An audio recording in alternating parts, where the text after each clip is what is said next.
Mais je te dis, la guerre c'est autre chose. Tu peux sauter ton propre enfant pour te sauver d'abord toi. L'enfant peut t'oublier pour s'accrocher au fort.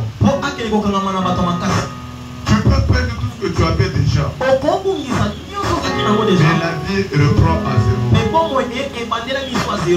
On a vu des gens perdre les femmes et les enfants et les biens. Et commencer la vie à zéro. On a vu les femmes perdre les maris et les enfants. Et même leur famille. Et commencer la vie à zéro. On a vu les gens fuir sans savoir là où ils partent. Il ne connaît pas le chemin, mais il est en train de partir. Dans son pays, il était important. Dans sa province, il était important. Mais là où il va se jeter, il s'est fait esclave pour qu'il est là. Nous allons parler à Dieu. Le Dieu qui nous a donné cette terre, il n'est pas loin de nous. De la même façon qu'il nous écoute pour autre chose, il est aussi capable de nous écouter pour le pays. Commençons par cette requête-là. Si nous nous retrouvons comme maintenant ici, c'est parce qu'il n'y a pas de... Si ça fait tout de suite là, tout de suite chacun prend sa vie. Laisse-moi te dire une chose. Ce moment où nous sommes assis là, moi debout je prêche. Soyez-en sûrs. S'il y a seulement une arme dehors ici, pas seulement vous qui allez fuir, même moi.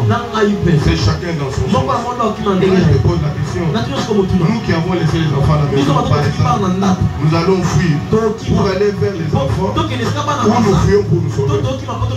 Je veux fuir d'ici chez moi trouver les enfants. Laissez là où il fait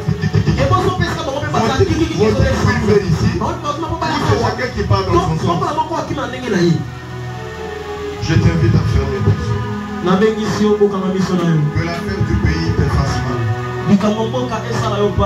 Que l'affaire du pays te fasse pleurer. Tu peux perdre le pantalon. Tu peux perdre les chaussures. Mais pas la patrie. C'est ton pays.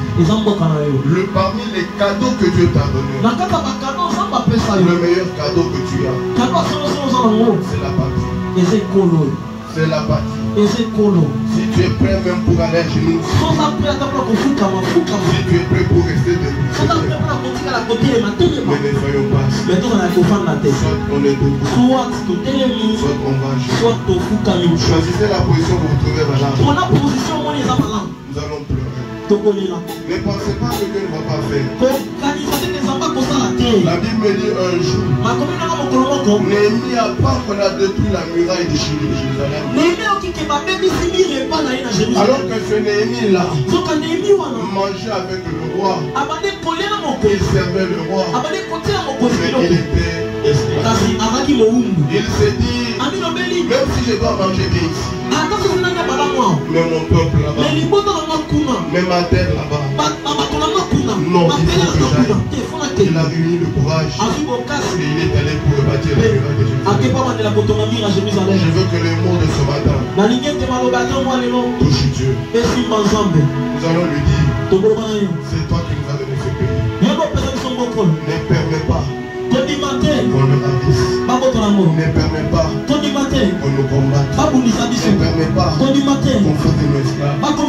Nous t'appelons Jéhovah Shalom, le Dieu de paix. La paix que la MONUSCO ne peut pas donner. La paix que les grandes puissances ne peuvent pas donner. Toi tu es capable de donner. Qu'on dise à Dieu la paix. Et on continue pour lui dire, fais sortir l'ennemi du pays.